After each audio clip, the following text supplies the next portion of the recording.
అయితే ఇక్కడికి ఈ కామన్ పబ్లిక్‌ని కూడా రానివ్వకుండా పోలీసులు కొద్దిసేపటి క్రితం పంపించి వేశారు. మరోవైపు వైసీపీ ఎమ్మెల్సీ మొండితోక జగన్మోహన్ రావు, అదేవిధంగా మొండితోక అరుణ్ కుమార్, అదేవిధంగా మాజీ ఎమ్మెల్యే మొండితోక జగన్మోహన్ రావు ఇద్దరూ కూడా ఇక్కడికి కొద్దిసేపటి క్రితం చేరుకున్న పరిస్థితి అయితే ఉంది.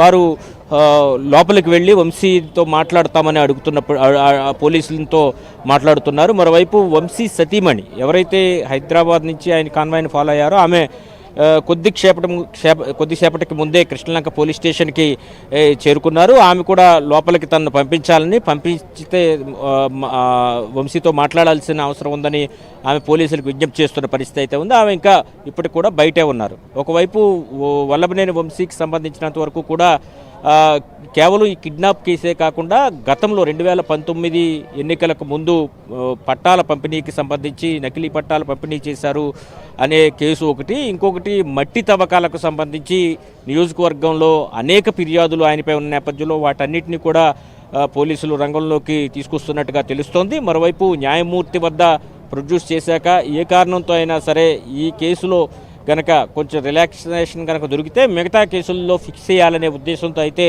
పోలీసులు ఉన్నట్టుగా కనిపిస్తోంది. దీనిలో భాగంగానే ఈ మొత్తం కేసులన్నీ కూడా పకడ్బందీగా పూర్తి స్థాయిలో ఏర్పాటు చేసినట్టుగా తెలుస్తోంది. అదే సమయంలో టీడీపీ ఆఫీసులో కంప్యూటర్ ఆపరేటర్గా పనిచేసే సత్యవర్ధన్ ఎవరైతే ఉన్నారో అతన్ని కిడ్నాప్ చేశారని కొంత గన్నవరానికి చెందిన వాళ్ళు ఫిర్యాదు చేయడం, దీనిపైన అదేవిధంగా కుటుంబ సభ్యులు కూడా ఆందోళన వ్యక్తం చేయడంతో దీనిపైన విచారణ చేసి ఏదైతే సత్యవర్ధన్తో మాట్లాడిన పోలీసులు తనను బెదిరించి భయపెట్టి తనతో కేసు విత్డ్రా చేయించారని అతను చెప్పడంతో ఈ మొత్తం వ్యవహారం ఒక కిడ్నాప్ కేసుగా రూపాంతరం చెందిందని భావించాల్సి ఉంటుంది. దానిలో భాగంగానే వంశీని ఉదయమే హైదరాబాద్లో గచ్చిబౌలి దగ్గర అతని అపార్ట్మెంట్లో లిఫ్ట్ చేసినట్టుగా తెలుస్తుంది. అతన్ని ఇక్కడికి తీసుకొచ్చారు. విజయవాడ కృష్ణలంక పోలీస్ స్టేషన్కి తీసుకురాక ముందే మార్గమధ్యంలో భవానీపురం పోలీస్ స్టేషన్కి తీసుకెళ్ళి అక్కడి నుంచి వెహికల్ షఫుల్ చేసి అక్కడి నుంచి కృష్ణలంక పోలీస్ స్టేషన్కి అయితే తీసుకొచ్చి ప్రస్తుతం స్టేట్మెంట్ అయితే రికార్డు చేస్తున్నారు.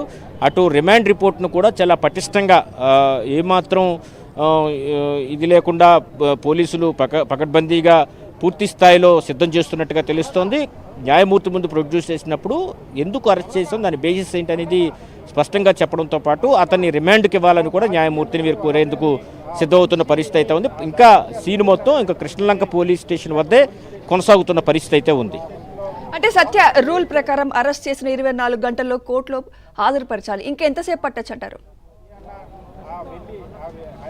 ఈ ఉదయం 6-7 గంటల మధ్య వంశీని అదుపులోకి తీసుకున్నట్టుగా మనకు తెలుస్తోంది. కాబట్టి రేపు ఉదయం 6-7 గంటల మధ్యలో లోపు ఎప్పుడైనా సరే న్యాయమూర్తి ఎదుట హాజరుపరచాల్సి ఉంటుంది. న్యాయమూర్తి ఈ రిమాండ్ విధిస్తే రిమాండ్కు తరలించాల్సి ఉంటుంది. కాబట్టి పోలీసులకు తొందర ఏమీ లేదు. రేపు ఉదయం 6-7 గంటల వరకు కూడా వారికి సమయం ఉంది కనుక వారు ప్రస్తుతం అయితే మాత్రం కృష్ణలంక పోలీస్ స్టేషన్లో అతను స్టేట్మెంట్ రికార్డ్ చేయడంతో పాటు అతను భోజనం చేశాకే అతను ఆసుపత్రికి తీసుకెళ్లే అవకాశం ఉన్నట్టుగా తెలుస్తోంది.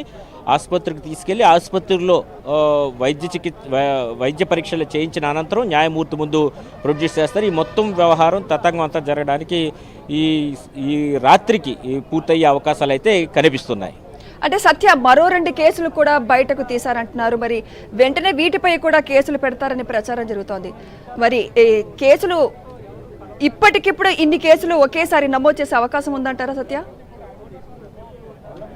అంటే గతంలో కూడా చంద్రబాబు నాయుడు మాజీ ముఖ్యమంత్రి అంశంలో కూడా వైసీపీ హయాంలో పోలీసులు వరుసపెట్టి కేసులు పెట్టడం, టీడీపీ నాయకుల మీద ఒక కేసులో బెయిల్ లభిస్తే మరొక కేసులో ఇమీడియట్గా లోపల వేసేందుకు అన్ని ప్రయత్నాలు చేయడం ఏదైతే చేశారో దాదాపు అలాంటి ప్రయత్నమే చేశారు. అయితే ఇప్పుడు కూడా వంశీకి ఇది ఒకటే కేసు కాదు.